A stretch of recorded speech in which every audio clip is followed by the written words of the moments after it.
ക്രൈസ്തവർ യേശുക്രിസ്തുവിനെ വിളിച്ചു പ്രാർത്ഥിക്കുന്നതും ഹൈന്ദവർ ശ്രീകൃഷ്ണനെ വിളിച്ചു പ്രാർത്ഥിക്കുന്നതും പോലെ തന്നെയല്ലേ യാ മുഹമ്മദ് എന്ന് വിളിച്ചുള്ള പ്രാർത്ഥന? അസ്സലാമു അലൈക്കും വറഹ്മത്തുള്ളാഹി വബറകാതുഹു. പ്രസക്തമായൊരു ചോദ്യമാണ് ചോദ്യകർത്താവ് ഇവിടെ ഉന്നയിച്ചിട്ടുള്ളത്. ക്രൈസ്തവർ യേശുക്രിസ്തുവിനെ വിളിച്ചു പ്രാർത്ഥിക്കുന്നതും ഹൈന്ദവർ ശ്രീകൃഷ്ണനെയും ശ്രീരാമനെയും ഒക്കെ വിളിച്ച് പ്രാർത്ഥിക്കുന്നതും സമാനമായ രൂപത്തിലാണ് സുന്നികൾ അല്ലെങ്കിൽ മുസ്ലിങ്ങൾ അള്ളാഹുവിന്റെ റസൂലിനെ വിളിച്ച് പ്രാർത്ഥിക്കുന്നത് എന്ന ആരോപണം മുജാഹിദിന്റെ ചെറിയ മൗലവിമാർ മുതൽ എല്ലാവരും ഉന്നയിക്കുന്നതാണ്. സത്യത്തിൽ തൗഹീദിനെ കുറിച്ചും ഇസ്തിഗാസയെ കുറിച്ചൊക്കെ നമ്മുടെ പണ്ഡിതന്മാർ ധാരാളം വിശദീകരിച്ചത് നമ്മുടെ മുമ്പിലുണ്ട്. അതിലൊക്കെ പറയുന്നത് ദൈവികത അംഗീകരിച്ചുകൊണ്ട് ഒരു വ്യക്തിയെയോ ഒരു സൃഷ്ടിയെയോ വിളിച്ചു പ്രാർത്ഥിക്കുകയോ മറ്റോ ചെയ്താൽ അത് ഇസ്ലാമിൽ നിന്ന് പുറത്തു പോകുന്ന ശിർക്കാണ്. നേരെ മറിച്ച് ദൈവികത അംഗീകരിക്കാതെ, ദൈവമാണെന്ന വിശ്വാസമില്ലാതെ, സ്വയം പര്യാപ്തതയുണ്ടെന്ന വിശ്വാസമില്ലാതെ ഏതെങ്കിലും ഒരാളോട് ഒരു കാര്യം ചോദിച്ചാൽ അത് ശിർക്കല്ല, അത് തൗഹീദിന്റെ ഭാഗമായിട്ട് തന്നെയാണ് വരിക. അതൊക്കെ ധാരാളം വിശദീകരിച്ചതാണ്. എന്നല്ല, മുജാഹിദുകളുടെ പല പ്രസിദ്ധീകരണങ്ങളിലും ദൈവികത അംഗീകരിച്ചാൽ മാത്രമേ ശിർക്ക് വരികയുള്ളൂ എന്ന് എഴുതി വെച്ചതും നമ്മുടെയൊക്കെ മുമ്പിലുണ്ട്.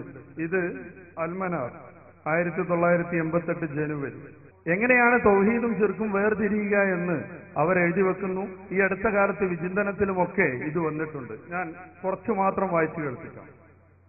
അപ്പോൾ അങ്ങേയറ്റ അനുസരണവും താഴ്മയും അടിമത്തവുമൊക്കെ തന്നെയും ഇബാദത്തും തൗഹീദിന് വിരുദ്ധവുമായി തീരണമെങ്കിൽ അതിന്റെ പിന്നിൽ ദിവ്യത്വ സങ്കല്പവും തദനുസാരമുള്ള വിശ്വാസവും കൂടി ഉണ്ടായിരിക്കണമെന്ന് വരുന്നു. തൗഹീദും ശിർക്കും വേർതിരിയണമെങ്കിൽ മരിച്ച ആളോടോ ജീവിച്ചിരിക്കുന്ന ആളോട് ഒരു കാര്യം ചോദിക്കുമ്പോൾ അത് തൗഹീദിന്റെ പരിധിയിൽ നിന്ന് പുറത്തു പോകണമെങ്കിൽ ദിവ്യത്വ സങ്കല്പം അതനുസരിച്ചുള്ള വിശ്വാസം ഉണ്ടായെങ്കിലേ അങ്ങനെ സംഭവിക്കൂ എന്നാണ് അൽമനാർ പറയുന്നത്, വിചിന്തനം പറയുന്നത്. ഇനി നമുക്ക് പറയാനുള്ളത്, എങ്ങനെയാണ് ഹൈന്ദവർ ശ്രീകൃഷ്ണനെ വിളിച്ചു പ്രാർത്ഥിക്കുന്നത്? എങ്ങനെയാണ് ക്രൈസ്തവർ യേശുക്രിസ്തുവിനെയോ കന്യാമറിയത്തെയോ വിളിച്ചു പ്രാർത്ഥിക്കുന്നത്? ഈ വിശ്വാസത്തിന് നേരെ വിരുദ്ധമായി ദൈവമാണെന്ന സങ്കല്പത്തോടെ, വിശ്വാസത്തോടെയാണ് ഈ ഹൈന്ദവ സുഹൃത്തുക്കളും ക്രൈസ്തവ സുഹൃത്തുക്കളും അവരുടെ നേതാക്കളെ കാണുന്നത് എന്ന് കേരളത്തിലെയോ ലോകത്തെയോ ഒരൊറ്റ മതവിശ്വാസിക്കോ മതേതരനോ ഒരു സംശയവുമില്ല. നമുക്കറിയാമല്ലോ, ക്രൈസ്തവരുടെ പല ചർച്ചകളും നാം കാണുമ്പോൾ യേശുവിന്റെ വലിയ തൂഫവും കൊടുത്തിട്ട് അതിന്റെ അടിയിൽ എഴുതി വെച്ചിട്ടുണ്ടാവും യേശു ലോകരക്ഷകൻ എന്ന് വെച്ചാൽ റബ്ബുൽ ആലമീൻ. യേശു ആരാകുന്നു? റബ്ബുൽ ആലമീൻ, ലോകരക്ഷകനാകുന്നു. ലോകരക്ഷകനാകുന്ന യേശു എന്നാൽ അള്ളാഹുവിന്റെ സിഫത്താണ്, വിശേഷണമാണ് ലോകരക്ഷകൻ എന്നത്. ഈ ഒരു വിശേഷണം യേശുവിന് അവർ സ്ഥാപിച്ചു കൊടുക്കുന്നു എന്നത് നമ്മുടെയൊക്കെ മുമ്പിലുള്ള ബൈബിളിലേക്കും മറ്റും പോകാതെ തന്നെ നമുക്കറിയാവുന്ന ഒരു ഉദാഹരണമാണ്. ഇനി ബൈബിൾ അനുസരിച്ച് ഇവർ വിശ്വസിക്കുന്നത് എന്താണ്? പല ബൈബിളിലെ ഉദ്ധരണികളും അവർ എടുത്തുകൊണ്ട് പറയുന്നത് യേശു ദൈവമാണെന്നാണ്. അത് സമർത്ഥിക്കാൻ വേണ്ടി മാത്രം അവർ സംവാദങ്ങളും പുസ്തകങ്ങളും എഴുതാറുണ്ട്. ഉദാഹരണമായി യോഹന്നാൻ സുവിശേഷത്തിന്റെ 1-ാം അധ്യായത്തിൽ 1 മുതൽ 3 വരെയുള്ള വാചനങ്ങൾ. ആദിയിൽ വചനമുണ്ടായിരുന്നു, വചനം ദൈവത്തോടൊപ്പമായിരുന്നു, വചനം നമുക്കിടയിൽ വന്ന് ജഡരൂപം പ്രാപിച്ച് നമ്മുടെ ഇടയിൽ പാർത്തു. 4 സുവിശേഷങ്ങളിൽ 4-ാമത്തെ സുവിശേഷം യോഹന്നാൻ എഴുതിയത്. ആ യോഹന്നാൻ എഴുതിയ സുവിശേഷം തുടങ്ങുന്നത് തന്നെ ആദിയിൽ വചനമുണ്ടായിരുന്നു, വചനം ദൈവത്തോടൊപ്പമായിരുന്നു, വചനം നമുക്കിടയിൽ വന്ന് ജഡരൂപം പ്രാപിച്ച് നമുക്കിടയിൽ പാർത്തു. ഇതാണ് യേശുക്രിസ്തു ദൈവമാണെന്ന് പറയുന്നതിന് വളരെ പ്രധാനപ്പെട്ട ഒരു തെളിവായിട്ട് ക്രൈസ്തവർ നമ്മുടെ മുമ്പിൽ വെക്കുന്നത്. നോക്കുക, യേശു അള്ളാഹുവിന്റെ അല്ലെങ്കിൽ ദൈവത്തിന്റെ കെലിമത്ത് ജഡരൂപം പ്രാപിച്ച് ദൈവം തന്നെയായ ഒരു മനുഷ്യനാണ് എന്നാണ് ഇവർ പറയുന്നത്. അതേ പ്രകാരം മത്തായിയുടെ സുവിശേഷം 3-ാം അധ്യായത്തിന്റെ 16-ാമത്തെ വചനം, സ്നാനം ചെയ്ത് കയറിയപ്പോൾ സ്വർഗം തുറന്നതും സ്വർഗത്തിൽ നിന്ന് ദൈവത്തിന്റെ ആത്മാവ് പക്ഷിയുടെ പറവയുടെ രൂപത്തിൽ പറന്നിറങ്ങുന്നതും യേശു കണ്ടു. ഇവൻ എന്റെ പ്രിയപുത്രൻ, ഇവനിൽ ഞാൻ പ്രസാദിച്ചിരിക്കുന്നു എന്നൊരു ശബ്ദം യേശുവിന് കേൾക്കാനായി. അവൻ കുളി കഴിഞ്ഞ് യേശു കയറി വരുമ്പോൾ സ്വർഗം തുറക്കുന്നത് കാണുകയും ദൈവത്തിന്റെ ആത്മാവ് പ്രാവിന്റെ രൂപത്തിൽ ഇറങ്ങി വരികയും ഇവൻ എന്റെ പ്രിയപുത്രൻ, ഇവനിൽ ഞാൻ പ്രസാദിച്ചിരിക്കുന്നു എന്ന് ദൈവം പറയുകയും ചെയ്യുന്നു. ഈ ഒരു ബൈബിളിലെ മത്തായി സുവിശേഷത്തിലെ 3-ാം അധ്യായത്തിലെ 16-ാം വചനം എടുത്തുകൊണ്ട് യേശു ദൈവമാണെന്ന് സമർത്ഥിച്ച് നടക്കുന്ന ആളുകളാണ് നമ്മുടെ മുമ്പിലുള്ള ഫാദർമാർ. ഇങ്ങനെ ധാരാളം ഉദ്ധരണങ്ങൾ വെച്ച് യേശു ദൈവമാണെന്ന് തെളിയിക്കുന്ന, അതിനുവേണ്ടി ജീവിക്കുന്ന ഈ ആളുകളോട്, അല്ലെങ്കിൽ നമ്മുടെ മുമ്പിലുള്ള ഏതെങ്കിലും ഒരു ക്രൈസ്തവ സുഹൃത്തിനോട് വിളിച്ച് ചോദിക്കുക, നിങ്ങൾ യേശുവിനെ വിളിച്ച് പറയുന്നുണ്ടല്ലോ, പ്രാർത്ഥിക്കുന്നുണ്ടല്ലോ, ഈ യേശു ആരാണ്? അവർ പറയും, തൃത്വത്തിലെ പ്രധാനപ്പെട്ട ആളത്വമാകുന്ന ദൈവമാകുന്നു യേശു. തൃത്വത്തിലെ പ്രധാനപ്പെട്ട ആളത്വമാകുന്ന ദൈവമാകുന്നു യേശു. നമുക്കറിയാം യേശുവിനെ എങ്ങനെ ദൈവമാക്കണം എന്നതിനെ കുറിച്ചാണ്. യേശുവിനെ എങ്ങനെ ദൈവമാക്കണം, യേശു ദൈവമാണോ അല്ലേ എന്നതിൽ അവർക്ക് തർക്കങ്ങളൊന്നുമില്ല. ഇതാണ് ക്രൈസ്തവരുടെ വിശ്വാസമെങ്കിൽ ചുരുക്കി ഞാൻ പറയുന്നു, ഹൈന്ദവരും സമാനമായ വിശ്വാസം തന്നെയാണ്. ഹൈന്ദവരുടെ ദൈവ വിശ്വാസത്തെക്കുറിച്ച് 1-2 വർത്തമാനം ഇവിടെ പ്രസക്തി അർഹിക്കുന്നുണ്ട്. എന്താണ് ഹൈന്ദവരുടെ ദൈവം? അവർ വലിയ ശക്തിയുള്ള ഒരു ദൈവത്തെ വിശ്വസിക്കുന്നുണ്ട്. ഈ ദൈവത്തിന്റെ പല അവതാരങ്ങളെ വിശ്വസിക്കുന്നുണ്ട്. കണ്ട ഏതൊക്കെ വസ്തുക്കളുണ്ടോ അതിലൊക്കെ ദൈവത്തിന് അവതരിക്കാൻ കഴിയും എന്നും അവർ വിശ്വസിക്കുന്നുണ്ട്. ഇങ്ങനെയുള്ള അവതാരങ്ങളിൽ ഏറ്റവും പ്രധാനപ്പെട്ട 10 ആളുകൾ ഹൈന്ദവ ദൈവങ്ങളിൽ വിഷ്ണുവാകുന്ന വലിയ ദൈവം മനുഷ്യനായിട്ടും മറ്റും അവതരിച്ചുകൊണ്ട് നമ്മുടെ ഇടയിൽ ജീവിക്കുന്ന മനുഷ്യന്റെ കാര്യങ്ങൾ നിർവഹിക്കാൻ, നന്മ പ്രചരിപ്പിക്കാൻ വേണ്ടി വരും ദൈവം മനുഷ്യനായിട്ടോ മറ്റോ അവതരിക്കുമെന്ന് പറയുന്ന അവരുടെ പ്രധാനപ്പെട്ട ദൈവസങ്കല്പം, അവതാര സങ്കല്പം. ഈ അവതാര സങ്കല്പത്തിൽ ഏറ്റവും പ്രധാനപ്പെട്ട 10 അവതാരങ്ങൾ, ദശാവതാരങ്ങൾ എന്ന പേരിൽ അവരറിയപ്പെടുന്നു. മത്സ്യകൂർമ്മ വാരാഹശ്ച നരസിംഹശ്ച വാമന രാമോ രാമശ്ച രാമശ്ച കൃഷ്ണകൽക്കി ജനാർദ്ദന. ഈ 10 അവതാരങ്ങൾ, മത്സ്യം, കൂർമ്മം, വാരാഹം, നരസിംഹം തുടങ്ങി 2 രാമന്മാർ, പരശുരാമനും നമുക്കൊക്കെ ഇപ്പോ ഇന്ത്യയിൽ പ്രചാരത്തിലുള്ള നമ്മുടെ അയോധ്യയിലുണ്ടെന്ന് പറയുന്ന രാമൻ. ഇങ്ങനെയുള്ള 10 അവതാരങ്ങളിൽ ഏറ്റവും പ്രധാനപ്പെട്ട ആളാണ് കൃഷ്ണകൽക്കി ജനാർദ്ദന, കൃഷ്ണൻ ജനാർദ്ദനൻ. ഈ കൃഷ്ണനെയാണ് അവർ ഏറ്റവും പ്രധാനപ്പെട്ട ദൈവമായി ആരാധിക്കുന്നത്. കൃഷ്ണൻ തന്നെയും അത് അവരെ പഠിപ്പിച്ചത് നമുക്ക് കാണാൻ പറ്റും. ശ്രീമദ് ഭഗവത്ഗീതയുടെ 4-ാം അധ്യായത്തിൽ 7-ാം വചനത്തിൽ യഥാ യഥാ ഹി ധർമ്മസ്യ ഗ്ലാനിർഭവതി ഭാരത അഭ്യുത്ഥാനമധർമ്മസ്യേ തദാത്മാനം സൃജാമ്യഹം പരിത്രാണായ സാധൂനാം വിനാശായ ച ദുഷ്കൃതാം ധർമ്മ സംസ്ഥാപനാർത്ഥായ സംഭവാമി യുഗേ യുഗേ. ശ്രീകൃഷ്ണൻ പറയാണ്, എന്താണ് അയാൾ പറയുന്നത്? ധർമ്മത്തിന് ഗ്ലാനി വരികയും ധർമ്മത്തിന് എവിടൊക്കെ ശോഷണം വരികയും ചെയ്യുമ്പോൾ ദൈവമാകുന്ന ഞാൻ നിങ്ങൾക്കിടയിൽ അവതരിച്ചുകൊണ്ടേയിരിക്കും. സംഭവാമി യുഗേ യുഗേ, യുഗങ്ങളായിട്ട് ഈ അവതാരം നടന്നുകൊണ്ടേയിരിക്കും. ശ്രീമദ് ഭഗവത്ഗീതയെ കുറിച്ച് പറയുന്ന ഒരാൾക്ക് ഇതേക്കുറിച്ച് ചോദിക്കാൻ പറ്റിയില്ല. 10-ാം അധ്യായം, അദ്ദേഹത്തിന്റെ 18 അധ്യായമുള്ള ശ്രീമദ് ഭഗവത്ഗീതയുടെ 10-ാമത്തെ അധ്യായത്തിൽ തന്നെ ആ അധ്യായം മുഴുക്കെ പറയുന്നത് വിശ്വദർശന രൂപയോഗം, അതായത് കൃഷ്ണനാകുന്ന ദൈവത്തെ യഥാർത്ഥ രൂപത്തിൽ ആ അർജുനന് മുമ്പിൽ അദ്ദേഹം കാണിച്ചു കൊടുക്കുകയാണ്. ഇതേ പ്രകാരം തന്നെ 11-ാം അധ്യായത്തിന്റെ പ്രധാനപ്പെട്ട കുറെ ഭാഗങ്ങൾ കൃഷ്ണൻ ദൈവമാണെന്ന് അർജുനന്റെ മുമ്പിൽ കുരുക്ഷേത്ര ഭൂമിയിൽ വെച്ച് അദ്ദേഹം തെളിയിച്ചുകൊണ്ടിരിക്കുകയാണ്. നമുക്ക് ഈ വിശ്വാസം ഉണ്ടോ അല്ലോ എന്നത് വേറൊരു ചർച്ച, കൃഷ്ണൻ യഥാർത്ഥത്തിൽ ദൈവമാണോ അല്ലേ എന്നത് മറ്റൊരു ചർച്ച. പക്ഷെ നമ്മുടെ മുമ്പിലുള്ള ക്രൈസ്തവർ, നമ്മുടെ മുമ്പിലുള്ള ഹൈന്ദവർ, അവർ കൃഷ്ണനെയും യേശുവിനെയും എങ്ങനെ കാണുന്നു? അവർ കന്യാമറയത്തിനെ എങ്ങനെ വിളിച്ചു പ്രാർത്ഥിക്കുന്നു? അതാണ് പറഞ്ഞുകൊണ്ടിരിക്കുന്നത്. ദൈവമാണ്, റബ്ബുൽ ആലമീനാണ്, ലോകരക്ഷകനാണ്. മനുഷ്യന് എപ്പോഴൊക്കെ ധർമ്മത്തിന് ഗ്ലാനി വരുന്നോ അപ്പോഴൊക്കെയും ധർമ്മം സ്ഥാപിക്കാൻ വേണ്ടി വരുന്ന ദൈവങ്ങളാണ് എന്ന വിശ്വാസപ്രകാരമാണ് ഒരിക്കലും കൃഷ്ണനെയും യേശുവിനെയും വിളിച്ചു പ്രാർത്ഥിക്കുന്നതല്ല. അള്ളാഹുവിന്റെ റസൂൽ സല്ലല്ലാഹു അലൈഹി വസല്ലമ തങ്ങൾക്ക് അള്ളാഹു നൽകിയ മുഅ്ജിസത്താകുന്ന കഴിവുകൊണ്ട്, അള്ളാഹു കൊടുക്കുന്ന, അള്ളാഹുവിനെ ആശ്രയിച്ചുകൊണ്ടുള്ള, ഒരിക്കലും സ്വന്തം കഴിവല്ലാത്ത ആ കഴിവ് കൊണ്ടുള്ള അള്ളാഹുവിന്റെ റസൂലിന്റെ ആ സഹായം തേടുക എന്ന ഇസ്തിഗാസ, അതുകൊണ്ട് തൗഹീദിന്റെ പുറത്തല്ല. മഹാനായ ഇസ്മായിലുൽ ഹഖി റളിയല്ലാഹു അൻഹു പറഞ്ഞതുപോലെ തൗഹീദ്, അതാണ് തൗഹീദിന്റെ ഐൻ, അതാണ് തൗഹീദിന്റെ സത്ത, കഴമ്പ്. ഈ ഒരു വ്യത്യാസം എല്ലാവരും മനസ്സിലാക്കണമെന്ന് ഓർമ്മപ്പെടുത്തുകയാണ്. അള്ളാഹു നല്ലത് വിചാരിക്കാനും പ്രവർത്തിക്കാനുമുള്ള തൗഫീഖ് നൽകുമാറാവട്ടെ. ഒരൊറ്റ കാര്യം കൂടി ഓർമ്മപ്പെടുത്തുന്നു. നേരത്തെ ഉസ്താദുമാരൊക്കെ പറഞ്ഞതുപോലെ എം അക്ബർ മൗലവിയുടെ ആ നബിയുടെ കൊച്ചാക്കിക്കൊണ്ടുള്ള ആ ഒരു പ്രസംഗം അത് എത്രമാത്രം ഈ സമൂഹത്തിൽ സ്വാധീനിച്ചു എന്നതുകൂടെ നാം മനസ്സിലാക്കണം. ഈ എം അക്ബറിനെ തുടർച്ചയായിട്ട് പിന്തുടർന്നുകൊണ്ടിരിക്കുന്ന ഒരു ക്രൈസ്തവ പണ്ഡിതനുണ്ട്. അദ്ദേഹം നൂറുൽ ഹയാത്ത് എന്ന പേരിൽ ഒരു പുസ്തകം ഇറക്കുന്നു. ആ നൂറുൽ ഹയാത്തിന്റെ ഏറ്റവും പുതിയ ലക്കത്തിൽ എം അക്ബറിന്റെ ഈ മുഹമ്മദ് നബി സല്ലല്ലാഹു അലൈഹി വസല്ലം തങ്ങൾ ഒരു സാധാരണ മനുഷ്യനായിരുന്നു. ഞാൻ പറഞ്ഞില്ലേ മുഹമ്മദ് നബി അറബികൾക്കിടയിൽ ജീവിച്ച ഒരു സാധാരണ അറബി പയ്യൻ എന്ന് പറയുന്ന ഈ ഒരു വാക്കിന്റെ വിശദീകരണമാണ് ഒരു ലക്കം മുഴുക്കെ ഉള്ളത്. കരഞ്ഞുകൊണ്ട് മാത്രം അള്ളാഹുവിന്റെ റസൂലിനെ സ്നേഹിക്കുന്നവർക്ക് വായിക്കാൻ പറ്റുന്ന ക്രൈസ്തവ പുസ്തകം. ഫാദർ ചോദിക്കുന്നു, മുഹമ്മദ് സാധാരണ പയ്യനല്ലേ? യേശു ക്രിസ്തു ആണെങ്കിലോ ഏറ്റവും വലിയ ആളാകുന്നു. മുഹമ്മദിന് വല്ല കഴിവുമുണ്ടായിരുന്നു? ഒരിക്കലുമില്ല. യേശു ക്രിസ്തു ആണെങ്കിലോ എന്തൊക്കെ ചെയ്തു? മരിച്ചവരെ ജീവിപ്പിക്കുക വരെ ചെയ്തു. മുഹമ്മദിന് എന്തെങ്കിലും അത്ഭുതങ്ങൾ കാണിക്കാൻ കഴിഞ്ഞിട്ടുണ്ടോ? ഒരിക്കലുമില്ല. നേരെ മറിച്ച് യേശു ക്രിസ്തു എന്തൊക്കെ അത്ഭുതങ്ങൾ കാണിച്ചു. ഇത് മാത്രമല്ല അയാൾ പറയുന്നത്, മുഹമ്മദ് നബിയുടെ അമ്മ ആമിന നരകത്തിലായിരുന്നു, കാഫറായിരുന്നു. മുഹമ്മദ് നബിയുടെ അച്ഛൻ അബ്ദുള്ള നരകത്തിലായിരുന്നു, കാഫറായിരുന്നു. നേരെ മറിച്ച് യേശുവിന്റെ അമ്മയോ പരിശുദ്ധ ഖുർആൻ എത്ര ഭംഗിയിലാണ് യേശുവിന്റെ അമ്മയാകുന്ന മറിയത്തെ കുറിച്ച് പറയുന്നത്. പ്രിയപ്പെട്ടവരെ, അള്ളാഹുവിന്റെ റസൂലിന്റെ മാതാപിതാക്കൾ സ്വർഗത്തിലാണ്, മുഅ്മിനുകളാണ്. ഇമാം സുയൂത്തിയെ പോലെയുള്ള ആളുകൾ അത് സമർത്ഥിക്കാൻ വേണ്ടി മാത്രം ഗ്രന്ഥരചന നടത്തിയിട്ടുമുണ്ട്.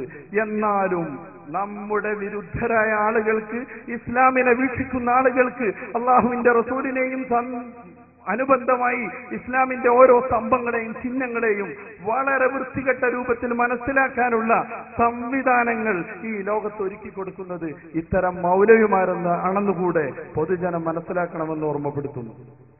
അതിന്റെ മറുപടിയിൽ നിന്ന് മനസ്സിലാവുന്നത് സ്വയം പര്യാപ്ത അവകാശപ്പെടുകയാണെങ്കിലാണ് അത് ആരാധനയായി മാറുന്നതെന്നാണ്. എന്നെ വിളിച്ചവർ ഏതും പേടിക്കേണ്ട, എന്നെ വിളിച്ചവർക്ക് ഞാൻ കാവലെന്നവർ. ഇവിടെ സ്വയം പര്യാപ്തത അവകാശപ്പെടുകയല്ലേ? ഒരിക്കലുമല്ല. അവിടെ സ്വയം പര്യാപ്തത ഇല്ലേ ഇല്ല. എന്നെ വിളിച്ചവർ ഒട്ടും പേടിക്കേണ്ട, എന്നെ വിളിച്ചോർക്ക് ഞാൻ കാവലെന്നോവർ.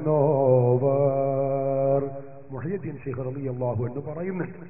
ഈ മുഹയ്യദ്ദീൻ ശൈഖ് റളിയല്ലാഹു അൻഹു ഞാൻ എന്നെ വിളിച്ചവരെ സഹായിക്കും, അതിന് അവർക്ക് വേണ്ടത് ചെയ്തു കൊടുക്കും എന്ന് പറയുന്നത് എങ്ങനെയാണ്? നിങ്ങൾ ചിന്തിക്കണം. അള്ളാഹു നൽകുന്ന കഴിവുകൊണ്ടാണ്, സ്വന്തമായ കഴിവിന്റെ അടിസ്ഥാനത്തിലല്ല. അത് മുഹയ്യദ്ദീൻ ശൈഖ് റളിയല്ലാഹു അൻഹു തന്നെ പറഞ്ഞിട്ടുണ്ട്. ചൊല്ലില്ല ഞാനൊന്നു എന്നോട് ചൊല്ലാതെ, ചൊല്ലേനി എന്റെ അമാനിൽ അതെന്നോവർ. അല്ലാഹു എന്നോട് നീ പറയൂ എന്ന് പറഞ്ഞ കാര്യങ്ങളല്ലാതെ ഞാൻ ജനങ്ങളോട് പറഞ്ഞിട്ടില്ല. അപ്പൊ അള്ളാഹുവിന്റെ പ്രത്യേക അനുമതിയും കഴിവും കിട്ടിയതനുസരിച്ചും കിട്ടുന്നു എന്നതനുസരിച്ചുമാണ് മുഹയ്യദ്ദീൻ ശൈഖ് റളിയല്ലാഹു അൻഹു ആ പറഞ്ഞിട്ടുള്ളത്. അത് ഏത് അത്ഭുതങ്ങളാണെങ്കിലും അങ്ങനെ തന്നെ. കേൾവിയോ സഹായിയോ കോഴിയുടെ മുള്ളോട് കൂകന്ന് ചൊന്നാരെ കൂശാതെ കൂകി പറപ്പിച്ചു വിട്ടോവർ. ചത്തേ ചകത്തിന് ജീവനിടിച്ചോവർ. ചാകും കിലശത്തെ നന്നാക്കി വിട്ടോവർ. ഇതൊക്കെ തന്നെയും മുഹയ്യദ്ദീൻ ശൈഖ് റളിയല്ലാഹു അൻഹു ആവട്ടെ, മഹാത്മാക്കളാവട്ടെ, എല്ലാവരും അത് ചെയ്യുന്നത് എങ്ങനെയാണ്? അള്ളാഹു നൽകുന്ന കഴിവ് കൊണ്ടാണ്. അപ്പൊ ഇവിടെ സ്വയം പര്യാപ്തതയില്ല. ഹൈന്ദവത അല്ലെങ്കിൽ ക്രൈസ്തവത അവരുടെ ദേവന്മാരെ കുറിച്ചോ ദൈവങ്ങളെ കുറിച്ചോ വിശ്വസിക്കുന്നത് അങ്ങനെയല്ല. ഇതാണ് അത് തമ്മിലുള്ള അന്തരം. മുമ്പ് സൂചിപ്പിച്ചു, ഇസ്ലാമിക് ബാങ്കിങ് കേരളത്തിൽ നടപ്പിൽ വരുത്തുക എന്നൊരു സമ്പ്രദായം വന്നത് ഇസ്ലാമിന്റെ ഒരു വളർച്ചയായിട്ടാണ് മുമ്പ് പരാമർശിച്ചത്. അങ്ങനെയെങ്കിൽ പറഞ്ഞു, ജമാഅത്ത് ഇസ്ലാമിയും മുജാഹിദ് പ്രസ്ഥാനവും ഇസ്ലാമിനെ വളരെ മോശമായിട്ടാണ് ചിത്രീകരിക്കുന്നതെന്നും പറഞ്ഞു. അങ്ങനെയാണെങ്കിൽ SOSന്റെ ഏത് പ്രബോധന രീതിയാണ് ഈ ഇസ്ലാമിൽ കേരളത്തിൽ ഇങ്ങനെ ഒരു ഇസ്ലാമിക് ബാങ്കിനെ കുറിച്ച് ചൂടേറിയ ചർച്ച നടക്കാൻ കാരണമായത്? SOS എന്ത് സംഭാവനയാണ് ഇങ്ങനെ ഒരു ചർച്ചയ്ക്ക് കാരണമായി തീർന്നത്? നമ്മുടെ ചർച്ചാ വിഷയവുമായി ബന്ധപ്പെട്ട ചോദ്യമല്ല. എങ്കിലും പ്രസംഗത്തിന്റെ ആമുഖത്തിൽ സൂചിപ്പിച്ച ഒരു വിഷയത്തെ ബന്ധപ്പെടുത്തിയുള്ള ഒരു ചോദ്യമാണ്. കേരളത്തിൽ എന്നല്ല, ലോകത്തിന്റെ എല്ലാ ഭാഗത്തും ഇസ്ലാം ചർച്ച ചെയ്യപ്പെട്ടുകൊണ്ടിരിക്കുന്ന ഒരു നല്ല കാലമാണ് ഇപ്പോൾ എന്ന് പ്രസംഗത്തിൽ പറഞ്ഞിരുന്നു. അതിന്റെ ഉദാഹരണമായി ചൂണ്ടിക്കാണിച്ചിട്ടുള്ളതാണ് കേരളത്തിൽ ആരംഭിക്കുന്ന ഇസ്ലാമിക ബാങ്കിംഗ് സംവിധാനത്തെക്കുറിച്ചുള്ള കാര്യങ്ങൾ. SYSന്റെ ഏത് വേദിയിലാണ് അത് ചർച്ച ചെയ്യപ്പെട്ടത് എന്ന് ചോദിച്ചാൽ പല വേദികളിലും അത് ചർച്ച ചെയ്യപ്പെട്ടിട്ടുണ്ട്. സമസ്ത കേരള സുന്നി യുവജന സംഘത്തിന്റെ നേതൃത്വത്തിൽ കേരളത്തിലുള്ള മുഴുവൻ ജില്ലകളിലും നടന്നിരുന്ന ജില്ലാ സമ്മേളനം നിങ്ങൾ ഓർക്കുന്നുണ്ടാവും. ആ ജില്ലാ സമ്മേളനത്തിൽ ഇസ്ലാമിലെ സാമ്പത്തിക വ്യവസ്ഥിതിയെക്കുറിച്ചുള്ള സമഗ്രമായ ചർച്ചകൾ നടന്നിരുന്നു. നമ്മുടെ മലപ്പുറം ജില്ലാ സമ്മേളനം മഞ്ചേരിയിൽ വെച്ച് നടന്നപ്പോൾ അവിടെ കേരളത്തിലെ പ്രമുഖ മന്ത്രിസഭയിലെ പ്രമുഖ അംഗമായ പാലോളി മുഹമ്മദ് കുട്ടി ഉൾപ്പെടെയുള്ള പ്രമുഖർ സംബന്ധിച്ചുകൊണ്ട് ഇസ്ലാമിക സാമ്പത്തിക വ്യവസ്ഥിതിയെക്കുറിച്ച് വാചാലരാവുകയും അത് അന്നത്തെ മലയാള പത്രങ്ങൾ വളരെ പ്രാധാന്യത്തോടെ പ്രസിദ്ധീകരിക്കുകയും ചെയ്തിരുന്നു. അതിനുശേഷം പിന്നീട് കൊച്ചിയിൽ വെച്ച് നടന്ന ദേശീയ ഇസ്ലാമിക സമ്മേളനത്തിൽ വെച്ച് ഇസ്ലാമിക സാമ്പത്തിക വ്യവസ്ഥിതിയെക്കുറിച്ചുള്ള സമഗ്രമായ ചർച്ചയും അതേപോലെ പ്രബന്ധങ്ങളും ഒക്കെ അവതരിപ്പിക്കപ്പെട്ടിരുന്നു. അപ്പോ ഇസ്ലാമിക സാമ്പത്തിക വ്യവസ്ഥിതി എന്ന് മാത്രമല്ല, ഇസ്ലാമിന്റെ ബഹുത്വം, അതിന്റെ ബഹുമുഖങ്ങളായ മുഴുവൻ വീക്ഷണങ്ങളും എല്ലാം SYSന്റെ വേദികളിൽ ചർച്ച ചെയ്യപ്പെടുകയും പിന്നീട് അത് ഗവൺമെന്റും അതേപോലെ മറ്റ് പൊതുസമൂഹവും ഒന്നിച്ച് ഏറ്റെടുക്കുകയും ചെയ്യുന്ന രീതി കേരളത്തിൽ കണ്ടുവരുന്നുണ്ട്. ലോകത്തൊട്ടാകെയും അത് നാം കണ്ടുകൊണ്ടിരിക്കുകയാണ്. പക്ഷെ അങ്ങനെയുള്ള നല്ല കാര്യങ്ങളോടൊക്കെ ചന്തി തിരിച്ചു പിടിക്കുന്ന സമീപനമാണ് കേരളത്തിലെ മുജാഹിദുകൾ സ്വീകരിക്കുന്നത് എന്നാണ് എന്റെ പ്രസംഗത്തിന്റെ ആമുഖത്തിൽ ഞാൻ സൂചിപ്പിച്ചിട്ടുള്ളത്. അസ്സലാമു അലൈക്കും. ഇപ്പോൾ അടുത്തായിട്ട് നമ്മൾ കേൾക്കാൻ സാധിച്ചു, എൻ്റെ ഓർമ്മ ശരിയാണെങ്കിൽ കാലിഫോർണിയ യൂണിവേഴ്സിറ്റി ആണെന്ന് തോന്നുന്നു, ഒരു ഖുർആനിന്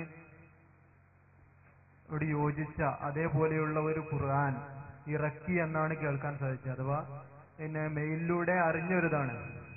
അപ്പോ യഥാർത്ഥ ഖുർആനും കാലിഫോർണിയ യൂണിവേഴ്സിറ്റി പബ്ലിഷ് ചെയ്ത ഖുർആനും തമ്മിൽ എങ്ങനെ നമുക്കതിനെ ഡിഫറൻഷിയേറ്റ് ചെയ്യാം എന്നാണ് എന്റെ ചോദ്യം. അസ്സലാമു അലൈക്കും വറഹ്മത്തുള്ളാഹി. കാലിഫോർണിയ യൂണിവേഴ്സിറ്റിയിൽ നിന്ന് പ്രസിദ്ധീകരിക്കേണ്ട കാര്യമില്ല. കുറെ കാലങ്ങൾക്ക് മുമ്പ് നബി സല്ലല്ലാഹു അലൈഹി വസല്ലം തങ്ങളുടെ കാലത്ത് തന്നെ വിശുദ്ധ ഖുർആന് ബദൽ എന്ന രൂപത്തിൽ പലരും രചനകൾ നടത്തി നോക്കുകയും പരാജയപ്പെടുകയും ചെയ്തതാണ്.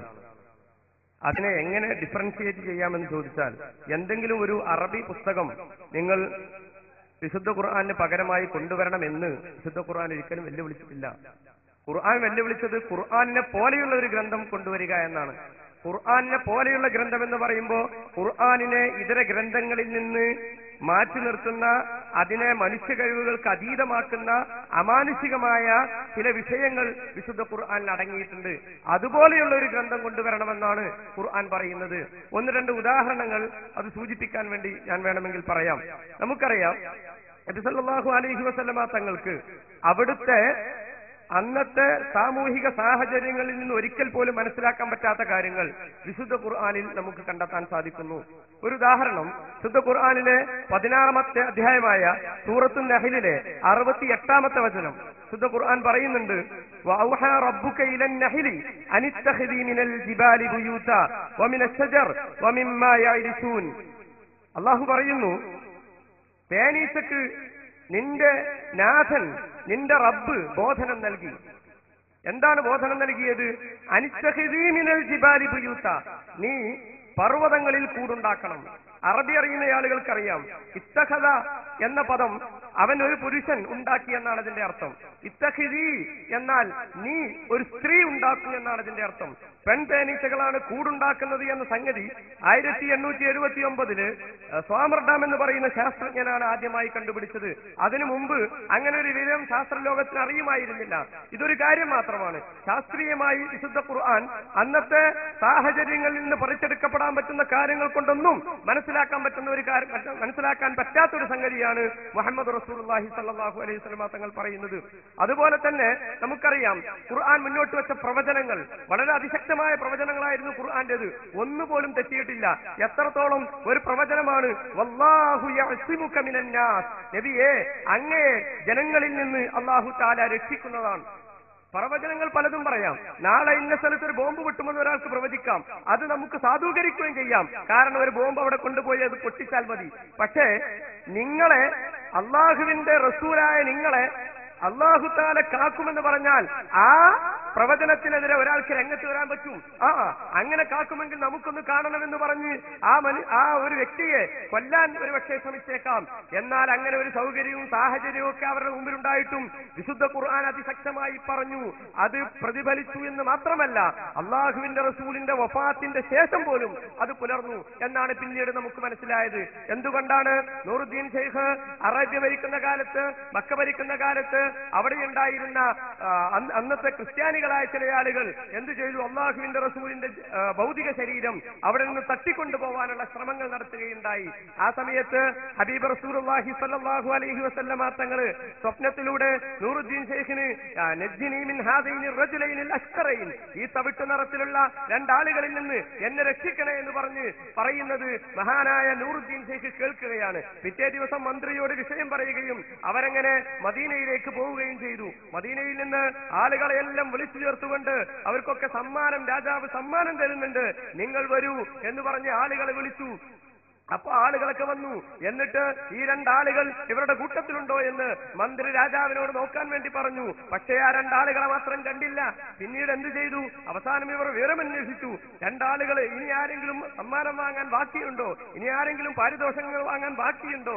അപ്പൊ അവർക്ക് മനസ്സിലായി രണ്ടാളുകളുണ്ട്, അവർ നിസ്കരിക്കും, നോമ്പ് നോൽക്കും, ആളുകളിൽ നിന്നൊന്നും പാരിതോഷികങ്ങൾ വാങ്ങാറില്ല, അങ്ങോട്ട് കൊടുക്കാറാണ് പതിവ്. അവര് ഇങ്ങനെ പാരിതോഷികങ്ങൾ വാങ്ങാൻ വരാറില്ല. അവരെവിടെയാണ് താമസിക്കുന്നത്? മദീനയുടെ റൗദയുടെ തൊട്ടപ്പുറത്ത് ഒരു ടെന്റിലാണ് അവർ താമസിക്കുന്നത്. രാത്രി അവര് സുബഹിക്ക് എല്ലാ ദിവസവും ജന്നത്തുൽ ബഖയിൽ സിയാറത്ത് ചെയ്യാറുണ്ട് എന്നൊക്കെ അവരെ കുറിച്ച് പറയുകയുണ്ടായി. അപ്പോൾ അവിടേക്ക് രാജാവ് പോയി നോക്കി. അപ്പോഴതാ അവിടെ ഒരു പായ വിരിച്ചതായി അവർ കണ്ടു. ആ പായ മറിച്ചു നോക്കിയപ്പോൾ അതാ വലിയ ഒരു ഗർത്തം, ഹബീബായ റസൂലുള്ളാഹി സ്വല്ലല്ലാഹു അലൈഹി വസല്ലം തങ്ങളുടെ റൗദയിലേക്ക് നീളുന്ന ഒരു ഗർത്തം. ആ രണ്ടാളുകളെ പിടിച്ച് ചോദ്യം ചെയ്തു. അപ്പോൾ പറഞ്ഞു, ഞങ്ങൾ നബി സല്ലല്ലാഹു അലൈഹി വസല്ലം തങ്ങളുടെ ഭൗതിക ശരീരം ഇവിടെ നിന്ന് തട്ടിക്കൊണ്ടു പോകുവാൻ വേണ്ടി ഞങ്ങൾ മറ്റുള്ള രാഷ്ട്രങ്ങളാൽ അയക്കപ്പെട്ട ആളുകളാണ്.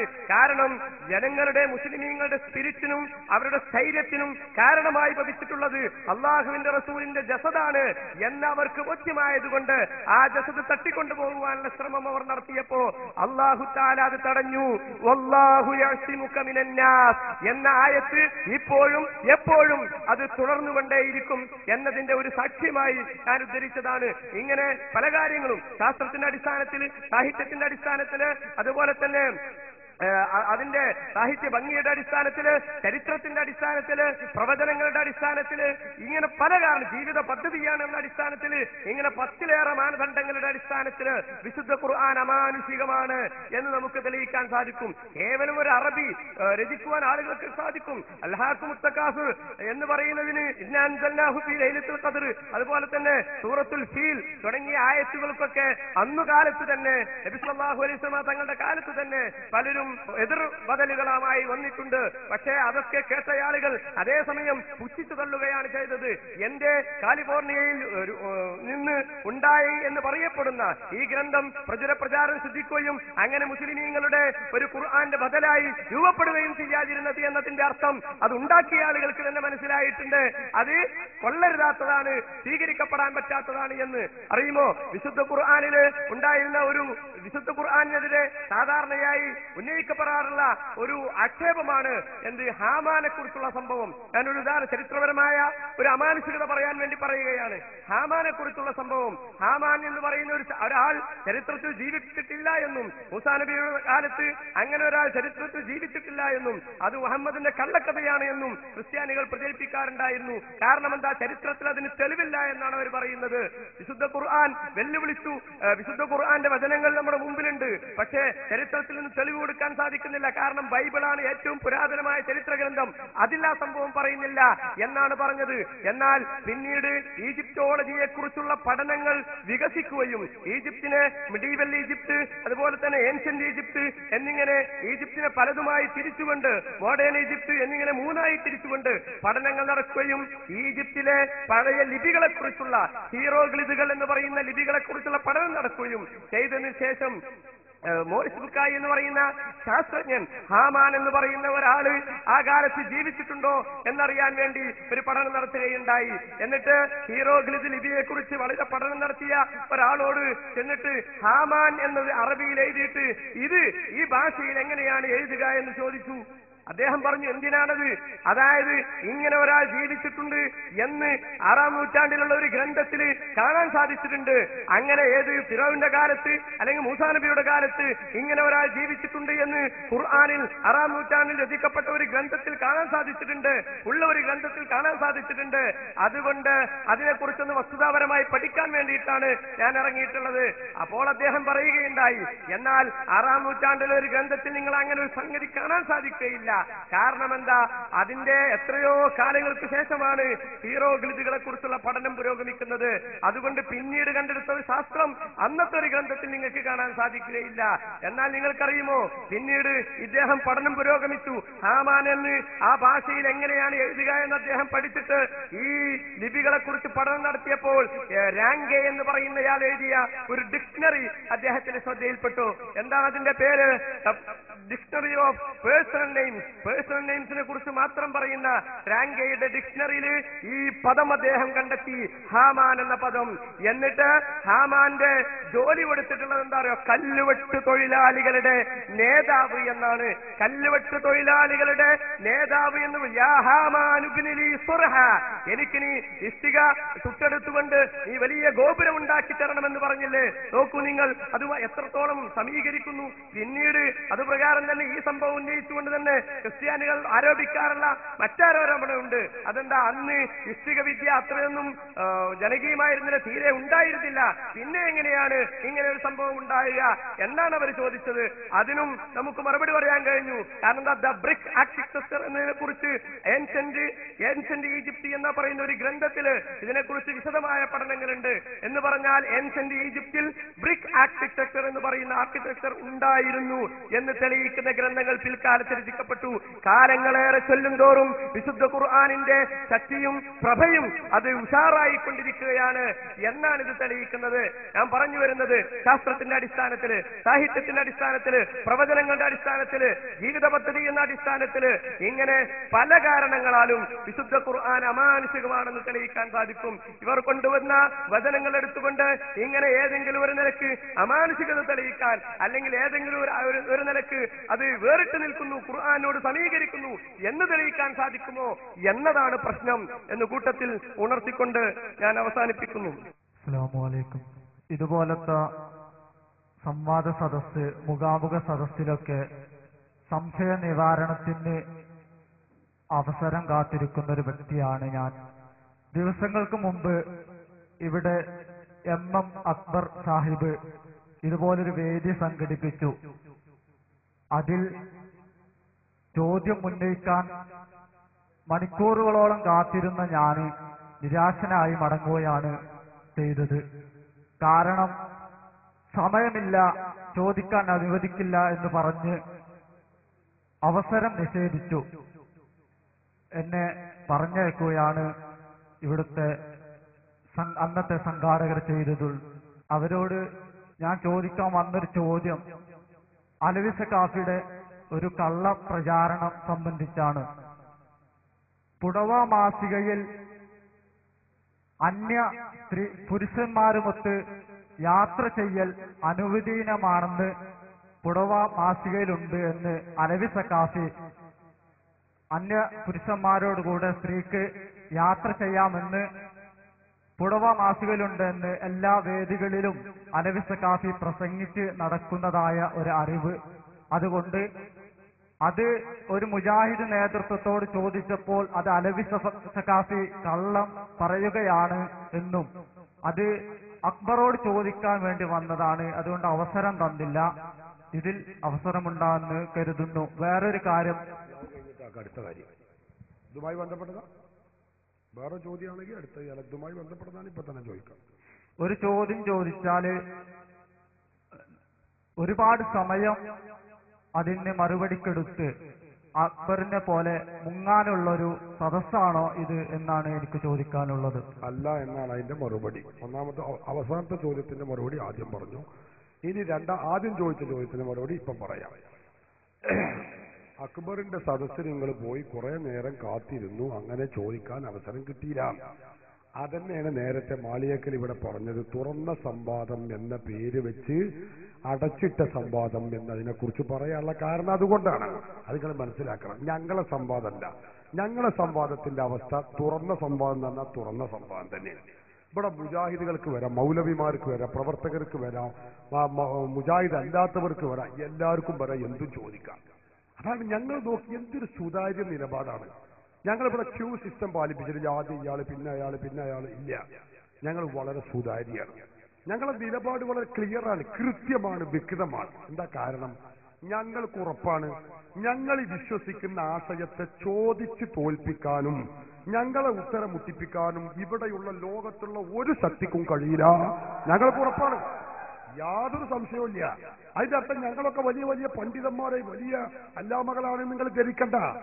ഞങ്ങൾ വിശ്വസിക്കുന്ന ആശയങ്ങൾ പ്രമാണബദ്ധമായി തെളിയിക്കാൻ ഞങ്ങൾക്ക് കഴിയുമെന്ന കാര്യത്തിൽ യാതൊരു സംശയവുമില്ല. അതുകൊണ്ടാണ് ഞങ്ങൾ ഇത്ര ധൈര്യത്തിൽ വരുന്നത്. അതേ അവസരത്തിൽ അക്ബറിനെ അറിയാം ഓരോട് 2 ചോദ്യങ്ങൾ ചോദിച്ചാൽ പിന്നെ മുണ്ടാട്ടുണ്ടാവൂല. അതുകൊണ്ടാണ് മൂപ്പർ അതിന് അവസരം കൊടുക്കാത്തത്. മനസ്സിലായത്?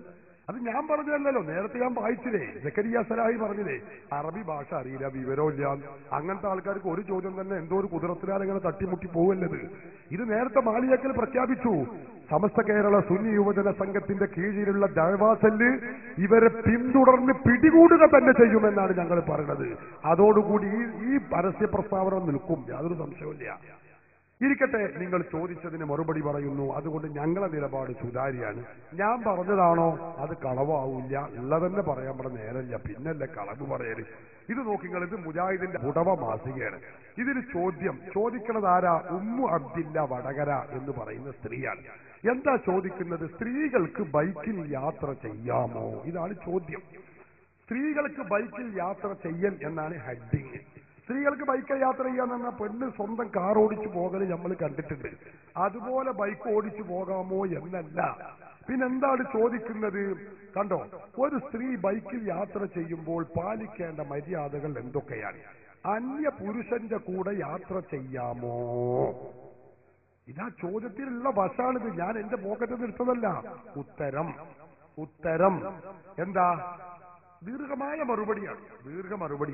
അതിൽ പറഞ്ഞുകൊണ്ട് അവസാനം മൂപ്പര് പറയുന്നത് എന്താ?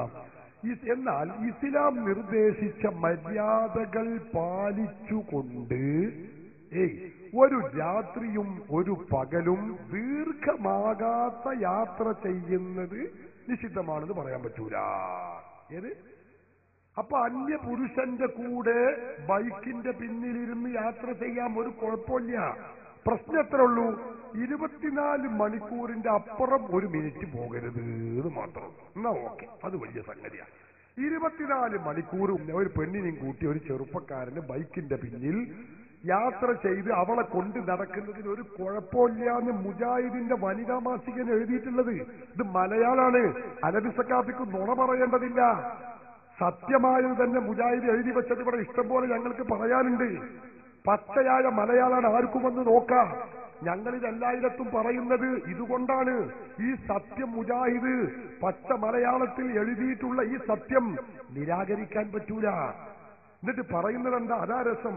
ബൈക്കിന്റെ പിന്നിലിരിക്കുമ്പോൾ നമുക്കറിയാം സ്ത്രീകൾക്ക് ഇരിക്കാൻ പുരുഷന്മാർ ഡ്രൈവർ ഇരിക്കുമ്പോൾ ഇരിക്കാൻ കഴിയൂലല്ലോ. അങ്ങനെയാണല്ലോ. നമ്മൾ പുരുഷന്മാരാണെങ്കിൽ സാധാരണ ഞാൻ പറയാറുണ്ട്, ഡ്രൈവർ ഇരിക്കുന്നത് പോലെ നമുക്കിരിക്കാം. ഒരു കാലം അങ്ങോട്ടും ഒരു കാലം ഇങ്ങോട്ടും നോക്കിയാൽ ബാലൻസ് ക്ലിയർ ആയി. ഇനി പിടിച്ചില്ലെങ്കിലും കുഴപ്പമില്ല. പെണ്ണാകുമ്പോ അങ്ങനെ ഇരിക്കാൻ കുറച്ച് പ്രയാസമാണല്ലോ, ശാരീരികമായ പ്രകൃതം തന്നെ. അപ്പൊ എങ്ങനെ ഇരിക്കണം? രണ്ട് കാലും ഇങ്ങോട്ട് ഇട്ട് ഇരിക്കേണ്ടി വരും. അപ്പോ ബൈക്കാൻ ഓടുമ്പോ പെണ്ണ് ബൈക്കുമ്പോ തന്നെ ഉണ്ടാകണമെങ്കിൽ എന്ത് വേണം? മുന്നിൽ പിടിക്കേണ്ടി വരും, അല്ലെങ്കിൽ താഴെ കൊഴിഞ്ഞു വെച്ചിട്ടുണ്ടാവും. ആ മുന്നിലെ പിടുത്തം വരൽ എവിടെ? നിങ്ങൾ ചിന്തിക്ക്, ഞാൻ പറയണോ? എന്നിട്ട് മുജാഹിദ് പറഞ്ഞത് എന്താ? അങ്ങനെ പിടിക്കുമ്പോ സ്പർശനം, അതിന്റെ പത്തുവേ കണ്ടറിഞ്ഞ് പത്തു കൊടുക്കുക. സ്പർശനം ഒഴിവാക്കാൻ പരമാവധി ശ്രമിക്കേണ്ടതാകുന്നു. പരമാവധി ഒക്കെ ചെയ്യ. പിന്നെ ബൈക്കല്ലേ, കുണ്ടിലും കുഴിയിലും ചാടുമ്പോ അടക്കി പിടിക്കല്ലേ, അത് കുഴപ്പമില്ല. നിങ്ങൾ ചിന്തിക്കണം. എന്നിട്ട് പറയാം, അത് അങ്ങനെ പോകാം. എത്ര വരെ? 24 മണിക്കൂർ വരെ പോകാം. അതിനൊരു മിനിറ്റ് അപ്പുറത്താകാൻ പാടില്ല. ഇത് ഏതാ മതം? നിങ്ങളെ ജാതി ഏതാ? നിങ്ങളെ നബി ആരാ? ഞങ്ങൾക്ക് അറിയുന്നില്ല. നിങ്ങളെ മതത്തിന്റെ പേരെന്താ? ഇത് ഇസ്ലാമാ? ഇങ്ങനെ ഒരു ഇസ്ലാമുണ്ടോ? എന്ത് ഇസ്ലാമാണിത്? 24 മണിക്കൂർ ഒരു പെണ്ണിനേറ്റ് ഇങ്ങനെ റൗണ്ട് ചുറ്റാ ഒരു കുഴപ്പമില്ല. ഈടാ ഒരു ചെറുപ്പക്കാരന് ഒരു പെണ്ണിനെ കിട്ടിയ 24 മണിക്കൂർ വേണോ? നിങ്ങൾ എവിടുന്ന വരുന്നത്? അല്ലാന്ന് പറഞ്ഞാൽ ഏതെങ്കിലും മതം? എന്തിട്ടാ ഈ പറഞ്ഞത്? നിങ്ങളത് മത, ഇത് ദീന, ഇത് ഇസ്ലാമാ? എന്നിട്ട് പറയാം അലവി സക്കാബി നോണ പറയാണ്. അത് പറയാൻ നല്ല ചുരുക്ക. സ്റ്റേജുമ്പോ കാര്യം നേരത്തെ സക്കരിയ പറഞ്ഞില്ലേ, പച്ചക്കള്ളൊന്നും ഇങ്ങനെ ചെദ്തും മദ്ദും കൂട്ടി, അതുകൊണ്ട് കളവാവൂല. നോണ പറയുന്ന ആളുകൾ നുണയന്മാര്, കള്ളന്മാരെന്നെ. അപ്പൊ അതുകൊണ്ട് അത് മുജാഹിദുകളാണ്. ഞങ്ങൾ സത്യമേ പറഞ്ഞിട്ടുള്ളൂ. സത്യം മാത്രം പറയാൻ തന്നെ ഞങ്ങൾക്ക് യഥേഷ്ടമുണ്ട്. നുണ പറയാൻ ഞങ്ങളെ ശൈലിയല്ല എന്നുകൂടി ഓർമ്മപ്പെടുത്തും. പിന്നെ വേറൊരു കാര്യം, നമ്മൾ ഒരു അക്ബർ ചെയ്ത മാതിരി ചെയ്യരുത്. അക്ബർ ചെയ്ത മാതിരി ഞങ്ങൾ ചോദ്യത്തിൽ നിന്ന് ഒഴിഞ്ഞു മാറാൻ വേണ്ടി ഒന്നും ചെയ്യുന്നില്ല. ഞങ്ങൾ ഒരു ചോദ്യത്തിന്റെ ഗൗരവം റസൂലുള്ളാഹിനെ കുറിച്ച് വ്യക്തമായി പറഞ്ഞപ്പോ, മോശമാക്കി പറഞ്ഞപ്പോ, അതൊന്നും ഞങ്ങൾ മുജാഹിദിനെ പറ്റി ആരോപിച്ചതല്ല എന്നറിയിക്കാൻ വേണ്ടിയാണ് ഒരു 10-12 മിനിറ്റ് നീണ്ട രൂപത്തിൽ ഞാനൊരു മറുപടി പറഞ്ഞത്. ക്ലിപ്പിംഗ് സൈഡായതുകൊണ്ടാണ്. നിങ്ങൾക്കറിയോ, പെരിന്തൽമണ്ണയിൽ തന്നെ നമ്മൾ മുഖാമുഖം നടത്തി സയ്യിദ് ഹബീബ് കോയ തങ്ങളുടെ നേതൃത്വത്തിൽ. അറിയാം, 10,000-കണക്കിന് ആളല്ലേ അവിടെ. എത്ര നേരം നീണ്ടു നിന്നു. DYSP അവിടെ വന്നു, മുജാഹിദ് വിളിച്ച് ശല്യം ചെയ്തിട്ട്. അങ്ങനെ അയാൾ വന്നിട്ട് ഇങ്ങനെ കേട്ടുനോക്കുമ്പോ മൂപ്പരു ദിനം ജയിച്ചു പോയി. സമയം പോയത് അറിഞ്ഞില്ല. ഞങ്ങൾക്ക് അനുഭവമാണ്. ബാഹ്യക്കൽ ഇപ്പോഴും ആ കഥ പറഞ്ഞ് ചിരിച്ചാറുണ്ട്. ഇയാളെ പല പിടിച്ചു കൊടുത്താണ് എന്തിനത് നിർത്തിക്കാൻ വേണ്ടിയിട്ട്. ഇയാളിത് ഇങ്ങനെ കുറച്ചു നേരം ഇത് കേട്ടുനോക്കുമ്പോ ഇത് നല്ല രസമുണ്ടല്ലോ പരിപാടി. പ്രശ്നങ്ങളൊന്നുമില്ല, ചോദ്യം എങ്ങനെ വരാം, മറുപടി അങ്ങനെ പറയാം. ഇപ്പൊ മുജാഹിദുകൾ പ്രബോധന പ്രവർത്തനത്തെ ഭയക്കുന്നു, LCDയെ ഭയപ്പെടുന്നു, മുഖാമുഖത്തെ പേടിക്കുന്നു. എന്നിട്ട് സമയമാവും വാച്ചിൽ നോക്കിയിരിക്കുക. എന്തിന്? ദായാ വിളിച്ചറിയിക്കാൻ, വേഗം പോലീസ് വരണം, ഇപ്പൊ പ്രശ്നമാണ് എന്ന് പറഞ്ഞിട്ട്. എന്തിനങ്ങനെ പേടിക്കണത്? എന്താ അവർക്ക് ഇത്ര പേടി? ഞങ്ങൾ പ്രസംഗിച്ചു പോകുമ്പോ ഇതൊന്നും ഒലിച്ചു പോവുമോ? അപ്പൊ അത്രേ ഉള്ളൂ. ഞങ്ങൾ തിരുവനന്തപുരത്ത് കഴിഞ്ഞ വർഷം മുഖാമുഖം നടത്തി. ഭീമാപള്ളിയിൽ, തിരുവനന്തപുരം നമ്മളെ ഭരണകേന്ദ്രത്തിന്റെ സ്ഥിരാകേന്ദ്ര തിരുവനന്തപുരം, അവിടെ മുഖാമുഖം നടത്തി. എത്ര സമയമെന്നറിയോ? 5 മണിക്ക് തുടങ്ങിയ മുഖാമുഖം രാത്രി 1:40 ഞാൻ സ്റ്റേജുമെന്ന് ഇറങ്ങുന്നത്. 1:40, 7-7.5 മണിക്കൂറോളം നീണ്ട മുഖാമുഖം. മുജാഹിദിന്റെ മുഖാമുഖം എങ്ങനെ? ഞങ്ങൾക്കറിയാതെ ചേറൂര് മുജാഹിദുകൾ മുഖാമുഖം എന്ന് പറഞ്ഞ് നടത്തി. അവിടുത്തെ സാധാരണ പ്രവർത്തകന്മാർ, വീരാൻകുട്ടി എന്ന് പറയുന്ന സാധാരണ പ്രവർത്തകൻ, ആ പ്രവർത്തകൻ ഓന്റെ കുടുംബങ്ങളൊക്കെ മുജാഹിദാ. ഓൻ അവിടുന്ന് കിട്ടിയ സംശയങ്ങളിൽ ചോദിക്കാൻ ചെല്ലുക. മുജാഹിദിന്റെ നേരത്തെ ലൈനാക്കി നിർത്തിയ മുജാഹിദിന്റെ പ്രവർത്തകരെ കൊണ്ട് അങ്ങനെ ചോദിപ്പിച്ചു. ഇവൻ ചോദിക്കാൻ ചെന്നപ്പോ അടിച്ചിട്ട് തല പൊട്ടിച്ചിട്ട് ഒരാഴ്ച കാലം തിരൂർ ഹോസ്പിറ്റലിലായിരുന്നു. സന്ദർശിക്കാൻ പോയ ആളുകളാണ് ഞങ്ങൾ ഈ സ്റ്റേജിലിരിക്കുന്ന ആളുകൾ. എന്തേ കാര്യം? ഓൻ തെറ്റവും ചെയ്തിട്ടില്ല. മുജാഹിദിനോട് ചോദ്യം ചോദിച്ചു എന്നുള്ളൊരു തെറ്റേ ചെയ്തിട്ടുള്ളൂ. 10 മണിയാ പെർമിഷൻ പറഞ്ഞിരുന്നത്. സുന്നികൾ ചോദിക്കാൻ രംഗത്തുണ്ട് എന്ന് പറഞ്ഞപ്പോ വാച്ചിലേക്ക് ഞാൻ നോക്കിയിട്ട് പറഞ്ഞു 9 മണി. ഇപ്പോൾ നമ്മുടെ സമയം തീർന്നിരിക്കുന്നു, പരിപാടി അവസാനിപ്പിച്ചിരിക്കുന്നു. പരിപാടിക്ക് 10 മണിക്കുള്ള പെർമിഷൻ 9 മണിക്ക് തീർക്കുകയാണ്. എന്തിനാണോ നിങ്ങൾ അത്ര ധൈര്യം ഉണ്ടെങ്കിൽ തീർക്കണേ? മുഖാമുഖത്തെ ഭയപ്പെടുന്നവരാണ് മുജാഹിദുകൾ. ചോദ്യങ്ങളെ പേടിക്കുന്നവരാണ്. വിശദീകരണങ്ങൾ നൽകാൻ കഴിയാത്തവരാണ് മുജാഹിദുകൾ. ഇത് ഇവിടെ ജീവിക്കുന്ന ചിന്തിക്കുന്ന ആളുകൾക്കറിയാം. സുന്നികളായ ഞങ്ങളൊന്നും ചെയ്യൂല. 5-6 സുന്നി പ്രവർത്തകർ ചോദിക്കാൻ നിൽക്കുക. മുജാഹിദ് കണ്ണൂർ മുതൽ കാസർഗോഡ് മുതൽ പാലക്കാട് മാത്രമല്ല എറണാകുളം വരെയുള്ള സ്ഥലത്ത് പോസ്റ്റർ ഒട്ടിച്ചിട്ടാണ് ആ പരിപാടി നടത്തിയത്. ഞങ്ങൾ ഇവിടെ നിങ്ങൾക്കറിയോ പുരാമന്തോളിൽ നടത്തിയ പരിപാടി അങ്ങനെ? ഞാൻ ആദർശ സമ്മേളനവുമായി ഞങ്ങളൊക്കെ പല സ്റ്റേറ്റിൽ പല ജില്ലകളിലും പോയവരാ. പാലക്കാട് ജില്ലയിൽ നിങ്ങളെ പുലോമന്തോളത്തെ സംവാദമുണ്ട്, തൃശ്ശൂർ ജില്ലയിലുണ്ട്, മലപ്പുറം ജില്ല ഒട്ടുക്കുണ്ട്, മൂലകളിലുണ്ട്, കണ്ണൂർ ജില്ലയിൽ ഞാൻ പോസ്റ്റർ കണ്ടു, കോഴിക്കോട് ജില്ലയിലുണ്ട്. 5 ജില്ലയിൽ പ്രചാരണം നടത്തിയിട്ടാ ഇവിടെ ഈ കാണുന്ന 10 ഇവർ ഈ സ്റ്റേജിൽ വിട്ടുവിട്ട് കസേരട്ട ആളെ നിർത്തിയത്. ആരെങ്കിലും നിർത്തണം? നിങ്ങൾ കരുതി ഇതൊന്നാകെ ആകാശത്ത് നിന്ന് പൊളിഞ്ഞു വിടണമെന്നാ? ഇവർ മുഖാമുഖത്തെ ഭയപ്പെടുന്നത് ആരാണ് നിങ്ങൾ ചിന്തിക്കണം. അപ്പൊ ഞങ്ങൾക്ക് അങ്ങനത്തെ ഒരു പ്രശ്നമില്ല. ഞങ്ങളെ സംബന്ധിച്ചോളം ചോദ്യങ്ങൾ ഇങ്ങനെ വരണം, മറുപടി ഇങ്ങനെ ഉരുളക്കുപ്പേര് ഇങ്ങനെ അൽഹംദുലില്ലാ. ഞാൻ സാധാരണ പറയാനുള്ളത് പോലെ മറുപടിയുടെ മാലപ്പടക്കത്തിന് ഞങ്ങൾ ഇങ്ങനെ തിരികൊളുത്തും. അതങ്ങനെ അങ്ങനെ മുന്നോട്ട് പോകും. എത്ര റാഹത്ത് ഞങ്ങൾക്ക് വേറൊന്നുമില്ല. അപ്പൊ അതുകൊണ്ട് മറുപടി നീട്ടി പറഞ്ഞു എന്നതും പറഞ്ഞ് നിങ്ങൾ ഇല്ലാത്ത ആരോപണം പറയരുത് എന്നുകൂടി ഓർമ്മപ്പെടുത്തുന്നു. ചോദ്യം തുടരുന്നു. മഹാന്മാർക്ക് കഴിവുണ്ട് എന്നാണല്ലോ സുന്നി വിശ്വാസം.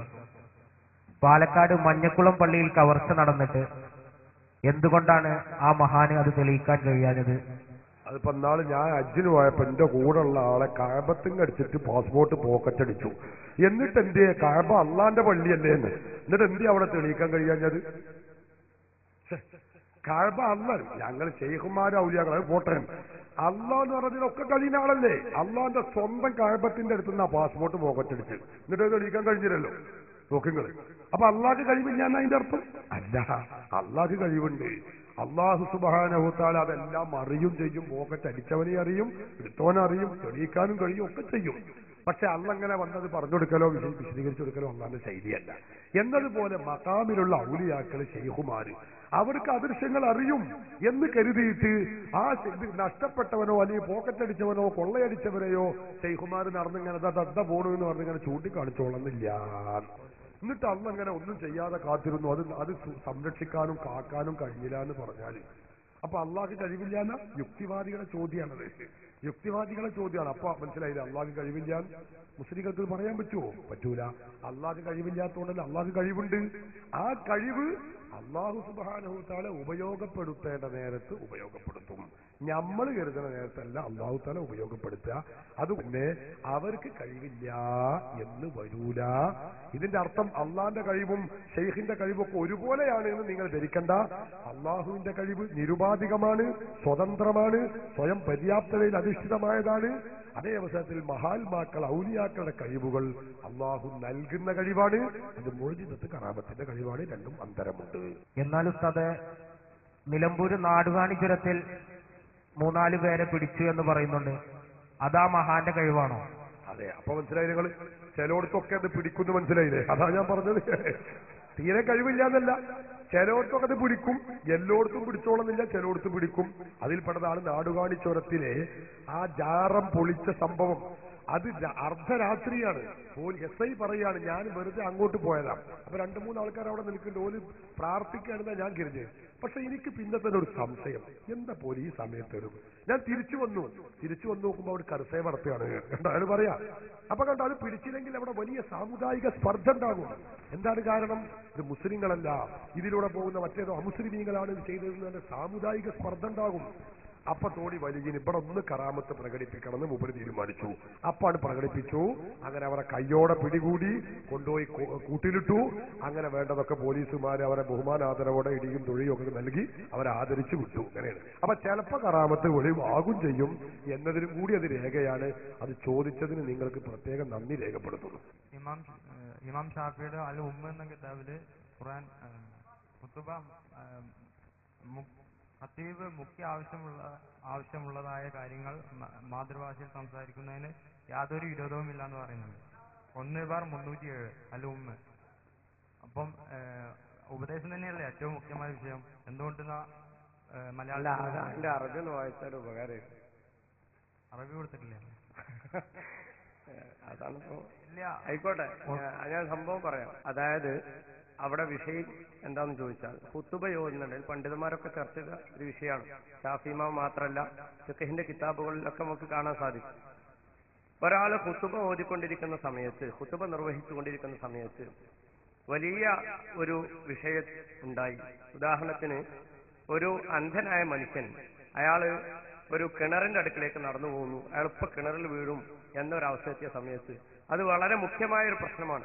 ആ സമയത്ത് ജനങ്ങളുടെ ഈ ജനങ്ങളുടെ സംസാരിക്കാൻ പറ്റുമോ എന്ന് പറഞ്ഞാൽ, അതാ അവിടെ ഒരു കിണറുണ്ട് അങ്ങോട്ട് പോവല്ലേ എന്ന് ഉറക്കെ വിളിച്ചു പറയാൻ പറ്റുമോ? പറ്റില്ലേ. ഖുതുബ അറബിയല്ലാത്ത ഭാഷയിൽ നിർവഹിക്കണോ അല്ലേ എന്നല്ല, ഖുതുബക്കിടയിൽ ഇങ്ങനെ ഖുതുബ നടക്കുന്നതിനിടെ ഇങ്ങനെ ഒരു അടിയന്തര പ്രാധാന്യമായ വല്ല വിഷയവും ജനങ്ങളുടെ ഭാഷയിൽ സംസാരിക്കാമോ ഇല്ലേ എന്ന പ്രശ്നമാണ് മഹാനായ ഇമാം ഷാഫി ചർച്ച ചെയ്യുന്നത്. അത് പറ്റും, അത് മാതൃഭാഷയിലാണെങ്കിലും പറ്റും. അത് അപ്പോ ആ അടിയന്തര പ്രാധാന്യമുള്ള വിഷയമാണെങ്കിൽ ആ പ്രാധാന്യത്തിന്റെ ഗൗരവം അനുസരിച്ച് എങ്ങനെയെങ്കിലും പറയുന്നതിന് കുഴപ്പമില്ല എന്ന വിഷയമാണ് അവിടെ പറയുന്നത്. അത് പൊതു നിയമമല്ല, അത്തരം ഒരു അടിയന്തര പ്രാധാന്യമുള്ള വിഷയത്തെ കുറിച്ചാണ് ആ പറഞ്ഞിട്ടുള്ളത്. അസ്സലാമു അലൈക്കും. ഞാനൊരു സുന്നി പ്രവർത്തകനാണ്. എനിക്കുള്ള സംശയം ഞങ്ങളുടെ നാട്ടിലെ ഒരുപാട് ആളുകളുടെയും കൂടി സംശയമാണ്. അതായത് ഞങ്ങളുടെ നാട്ടിൽ മുജാഹിദുകൾ ഉളുഹിയത്തിന്റെ ഇറച്ചി കൊണ്ടുവന്ന് തരാറുണ്ട്. അപ്പോൾ അത് ഭക്ഷിക്കാമോ എന്നാണ് എൻ്റെ ചോദ്യം. അതിന് ഉസ്താദ് വ്യക്തമായ മറുപടി പറയണം. ഉളുഹിയ്യത്തിന്റെ മാംസം മുജാഹിദ് തരാറുണ്ട്, അത് തിന്നാൻ പറ്റുമെന്നാണ്. അത് തിന്നാതിരിക്കുകയാണ് വേണ്ടത്. ബഹുമാനപ്പെട്ട ഗൗസുൽ ആലം ശൈഖ് ജീലാനി തങ്ങൾ പറഞ്ഞതിന്റെ പൊതുവായ വ്യാപ്തിയിൽ അത് മനസ്സിലാക്കാൻ കഴിയും. അല്ലാമ അബ്ദുൽ ഖാഹിർ ബഗ്ദാദി തന്റെ അൽ ഫർഖ് ബൈനൽ ഫിറഖ് എന്ന് പറയുന്ന ഗ്രന്ഥത്തിൽ അവരുടെ മാംസം തിന്നാൻ പാടില്ല എന്ന് തന്നെ പറഞ്ഞിട്ടുമുണ്ട്. അതുകൊണ്ട് അവരോടുള്ള ബന്ധവിച്ഛേദത്തിന്റെ ഭാഗമായി, അവരെ സന്തോഷിപ്പിക്കാതിരിക്കുന്നതിന്റെ ഭാഗമായി അവർ നൽകുന്ന അവരുടെ ഉളുഹിയ്യത്ത് തിന്നാതിരിക്കുകയാണ് വേണ്ടത് എന്നതാണ് പണ്ഡിതന്മാരുടെ പൊതുവായ രീതി, തീരുമാനം. ബഹുമാനപ്പെട്ട ഗൗസുൽ ആലം ശൈഖ് ജീലാനി തങ്ങൾ തന്റെ അൽ ഉന്നത്തു ത്വാലിബീൻ എന്ന് പറയുന്ന ഗ്രന്ഥത്തിൽ രേഖപ്പെടുത്തി വെച്ചിട്ടുണ്ട്. അതുപോലെ തന്നെ അല്ലാമ ഇമാം ഇബ്നു ഹജർ അൽ ഹൈതമി ഈ അവരുമായി ബന്ധവിച്ഛേദം നടത്തേണ്ടതിന്റെ ആവശ്യകതയും അനിവാര്യതയും ബഹുമാനപ്പെട്ടവരുടെ സവായിഖുൽ മുഹരിഖ ഫി റദ്ദി അലാ അഹ്ലി സൈഖി വസ്സന്ദഖ എന്ന കിതാബിലും രേഖപ്പെടുത്തി വെച്ചിട്ടുണ്ട്.